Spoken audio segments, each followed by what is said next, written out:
Je suis présidente d'Altermassage Pays de la Loire, qui est la petite sœur d'Altermassage, née à Paris en 2014, donc on a 10 ans.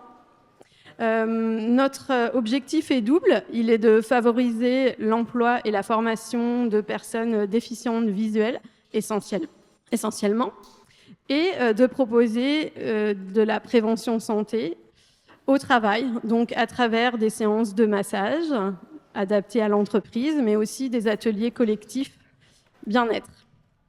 Alors, quel rapport avec aujourd'hui, avec la formation, la tech, l'innovation, etc. Eh bien, la deuxième particularité d'Altermassage, c'est qu'on a souhaité ne pas s'arrêter uniquement à la pratique des massages pour l'insertion, mais aussi de pouvoir permettre aux personnes employées chez nous de monter en compétences, ou plutôt de valoriser leurs compétences, en proposant des postes de chef de projet ou commercial, ou peut-être même responsable planning RH. Et autant on parle souvent de l'accessibilité des sites internet externes, e-commerce, etc. Mais les logiciels internes en entreprise sont très souvent peu accessibles. Et là, ce sont des grosses barrières à l'emploi.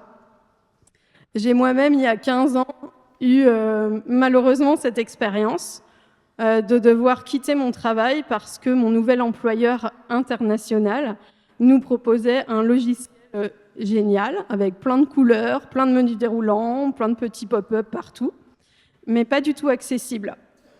Et donc l'aventure s'est arrêtée là pour moi. Incroyable.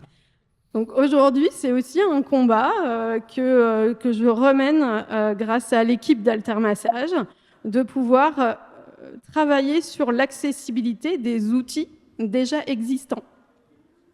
Parce qu'on parle d'inventer des nouvelles technologies, et ça c'est génial, on en a besoin.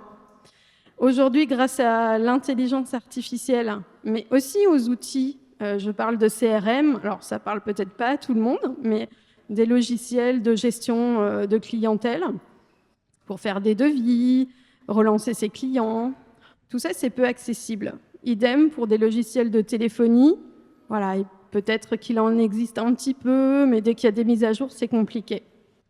Donc à notre petit niveau, on essaye de mener ce combat et on espère qu'avec le campus Louis Braille, on pourra à la fois contribuer à ce combat avec d'autres personnes du campus chez qui ce combat résonnera. Et bénéficier bien sûr de l'expérience de chacun pour avancer dans cette aventure.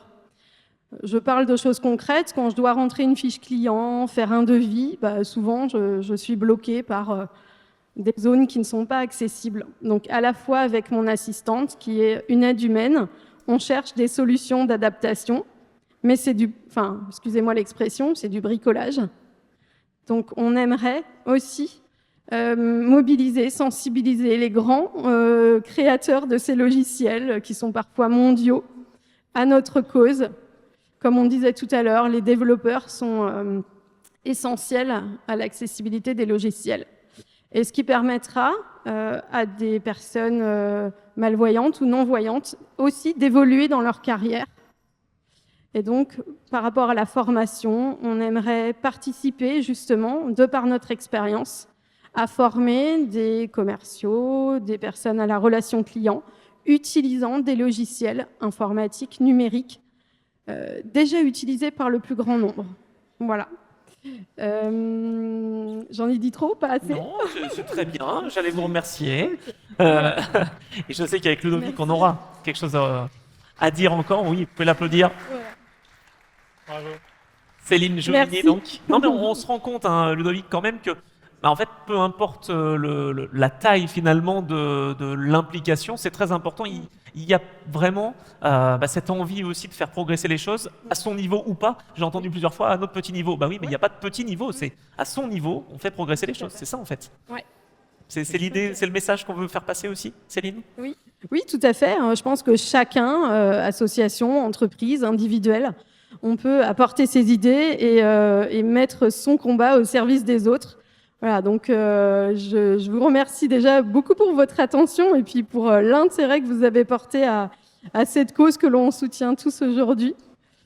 Voilà. Et puis, si la journée a été longue, n'hésitez pas, hein, un petit massage, ça fait toujours du bien à la fin de la journée. Avec grand plaisir, avec grand plaisir. Faut pas nous le promettre trop longtemps. Ludovic, une petite Je réaction? pense vraiment qu'effectivement, ces problèmes dont on a parlé même tout à l'heure avec Philippe Trottin sur les logiciels métiers, ceux dont tu parlais, c'est vraiment quelque chose, c'est important d'avoir des bonnes formations pour être capable finalement que les déficients visuels aillent dans l'emploi, mais ensuite pour être maintenu dans l'emploi, Oui. il est vraiment crucial de prendre en compte les problématiques du handicap pour que finalement des métiers accessibles, faute d'un logiciel métier comme tu as pu le parler Céline, deviennent inaccessibles.